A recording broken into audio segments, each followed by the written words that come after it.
Yung po mga boses sa may original new song by Malini, title po niya ay Kiss of Judas. Chichester, Chichester, Chichester. Ay, ay, ay, ay, ay, ay, yeah. Yeah. Yeah. Who is Judas? Yeah. Who betrayer? Yeah. Who is the traitor? Yeah. Ay, ay, ay, ay, yeah. Who is Judas?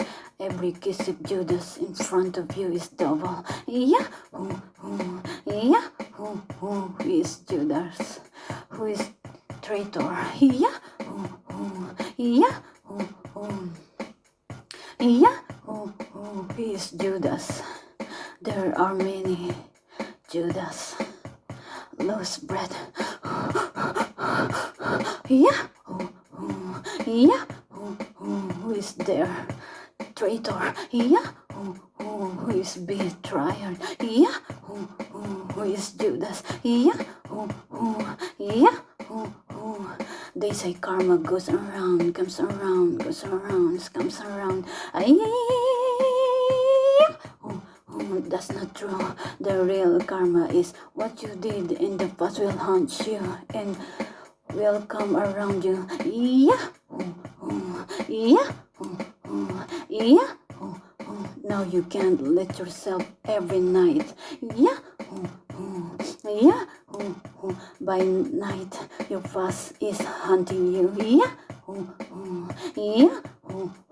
And you know it. And you know what's a real karma is. Yeah. Yeah. Yeah. The problem there is no solution. Yeah. The problem is hunting you back and you can't escape. Yeah. Yeah. Yeah.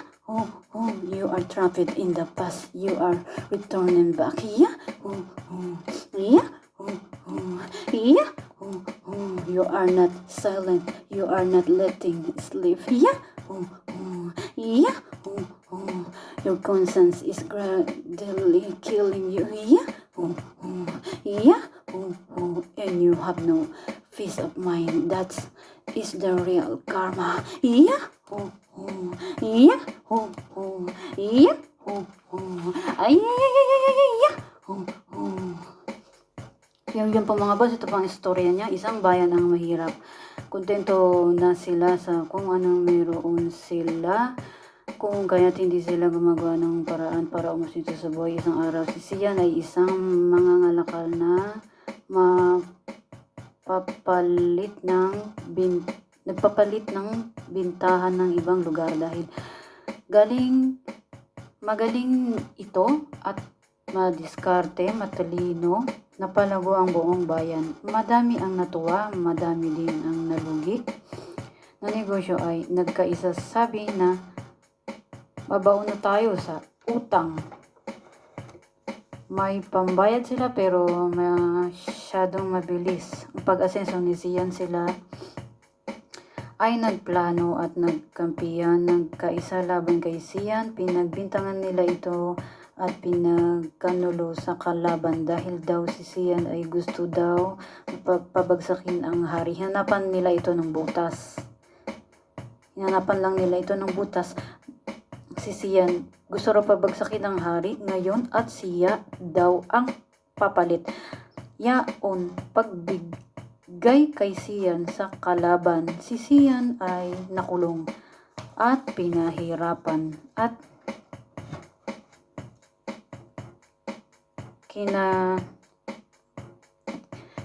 nilagutan ng hininga.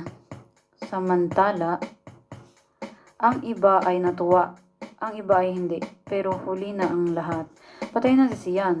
Makalipas ang isang buwan, nagkaroon ng pag-aaklas. Ang lahat ng tao ay ibinagsak ang hari, pinaalis sa pwesto. Dahil ayaw ng hari, gusto na nila maging independent ang taong bayan. Ayaw nila ng hari. Gusto nila ng kalayaan. Nagkagulo ang lahat. Laking gulat nila. Buhay si Sian. Paano nangyari yun? Sumagot siya, hindi ako si Sian. Ako ang kakambal niya. Ang aking kapatid ay tinulungan kayo, pero anong sinukli nyo? Ipinagkanulo niyo siya, wala kayong utang na loob. Judas, traidor, bago mamatay ang aking kakambal ay muling habilin niya. Pinasok ko itong ralang na ito, handang mamatay. Hanggang sa huling, handa akong mamatay ng lumalaban.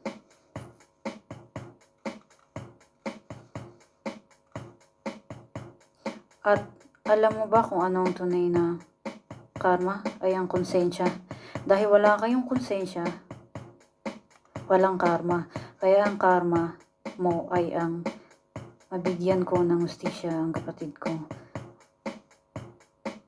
Habang nagkakagulo, pinatalsik ng buong bayan ang hari at pinugutan ng ulo ng kakambal ni Sian ang mga taong naghudas sa kakambal niya. Wakas. Yan po mga boss.